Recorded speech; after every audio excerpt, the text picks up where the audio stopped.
नमस्कार. मी गणेश तुकाराम शिंदे आपण सर्वांचं आपल्या यूट्यूब चॅनलवर स्वागत करत आहे. आज खऱ्या अर्थानं माझ्या आणि माझ्यासारख्या असंख्य अशा पवनराजे यांच्या सहकाऱ्यांसाठी महत्त्वाचा दिवस आहे.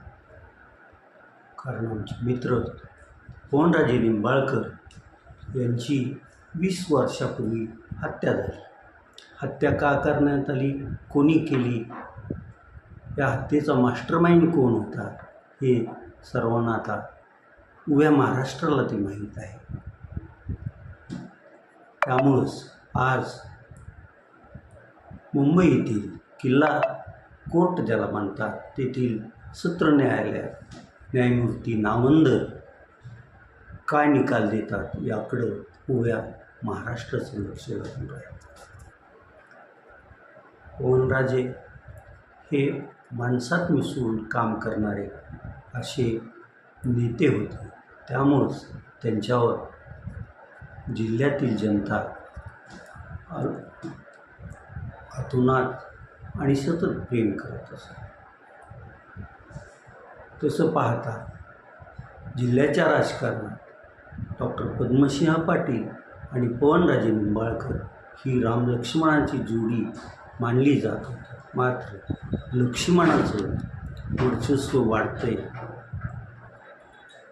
तो त्याच्या व्यवसायातून मोठा होतोय हे सहन न झाल्यामुळे डॉक्टर पद्मसिंह बाजीराव पाटील यांनी आणि तेरणा सहकारी साखर कारखान्याच्या डिस्टलरीत जो सतीश मंदाडे सतत सहभागी असायचा, त्यांच्या डोक्यातून पवनराजे यांच्या हत्येचं कट रचला गेला असावा असं माझं वैयक्तिक मत आहे. हा खटला सुरू असताना जवळपास 200च्या आसपास साक्षीदारांची साक्ष झाली. त्यात काही साक्षीदार फुटले कारण त्यांच्यावर तसा प्रचंड असा दबाव होता आणि त्या दबावापुढे ते साक्षीदार टिकू शकले नाही. परंतु या हत्येच्या कटात सामील असलेला पारसमल जैन जो की त्यानं मग कोर्टाला मी माफीचा साक्षीदार होण्यास तयार आहे असा अर्ज दिला आणि सत्र न्यायालयाने तो अर्ज मंजूर केला आणि पारसमल जैनला माफीचा साक्षीदार जाहीर केला. पारसमल जैननं या हत्येच्या खटल्यात जी माफीचं साक्षीदार म्हणून साक्ष दिलेली आहे ती खऱ्या अर्थानं महत्त्वपूर्ण अशी आहे आणि त्या पारसमल जैनच्या साक्षीमुळं आणि CBIला जे कागदोपत्री पुरावे मिळालेले आहेत त्यानुसार या खटल्यात सर्व आरोपींना शिक्षा होणार हे माझं वैयक्तिक मत आहे. खटला तसा 14 वर्षापासून चालू आहे आणि त्या कामकाज चालूच होतं. परंतु काही लोकांना किंवा काही व्यक्तींना हा खटला उगाच लांबवला जात आहे असं वाटत होतं आणि ते वाटणं साहजिकच आहे. न्यायालयीन प्रक्रियेत जसा तुम्हाला न्याय मिळण्यात विलंब होतो तसा त्या मग न्यायाचा काही उपयोग होत नाही असं अनेकांचं मत पडतं. आता आज तिकडे मुंबईत किल्ला कोर्टात जवळपास सर्व आरोपी हजर असावेत असं वाटते. थोड्याच वेळापूर्वी वयोवृद्ध अशा जिल्ह्यात सिंह म्हणून ओळख असणाऱ्या डॉक्टर पद्मसिंह पाटील यांना व्हीलचेअरवरून कोर्टाच्या दालनात आणण्यात आलेलं आहे. त्यांच्यासोबत त्यांचे नातू मल्हार पाटील पण आहे आणि काही समर्थक पण आहेत. परंतु कोर्टानं फक्त या खटल्याशी संबंधित असेच मंडळी यांनाच प्रवेश द्यावा असा आदेश बजावल्यामुळे अनेक समर्थकांना किल्ला कोर्टाच्या बाहेरच थांबावं लागलेलं आहे असं चित्र मुंबईत आहे.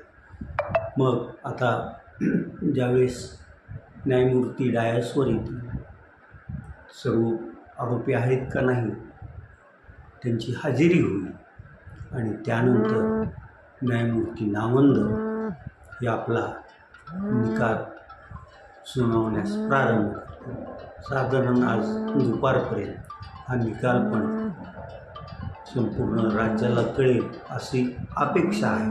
परंतु आजच सर्व काही प्रक्रिया पार पडेल का नाही हे आजपर्यंतच्या न्यायालयाच्या कामकाजावरून सांगता येत नाही.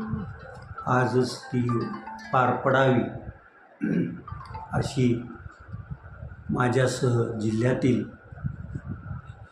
असंख्य पवनराजेप्रेमींची इच्छा आहे आणि ती इच्छा पूर्ण व्हावी असंच आमचं म्हणणं आहे.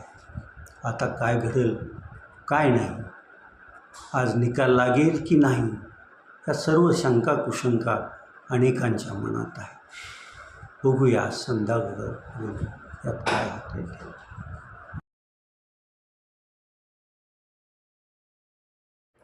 काल शिवसेनेच्या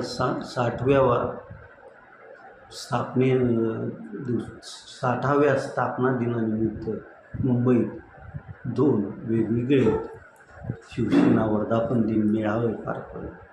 या मेळाव्यात एकीकडं शिवसेना उद्धव बाळासाहेब ठाकरेचा मेळावा षण्मुगानंद हॉलमध्ये होता. तिथं कार्यकर्त्यांशी संवाद साधताना उद्धव बाळासाहेब ठाकरे हे भावुकच झाल्याचे दिसले.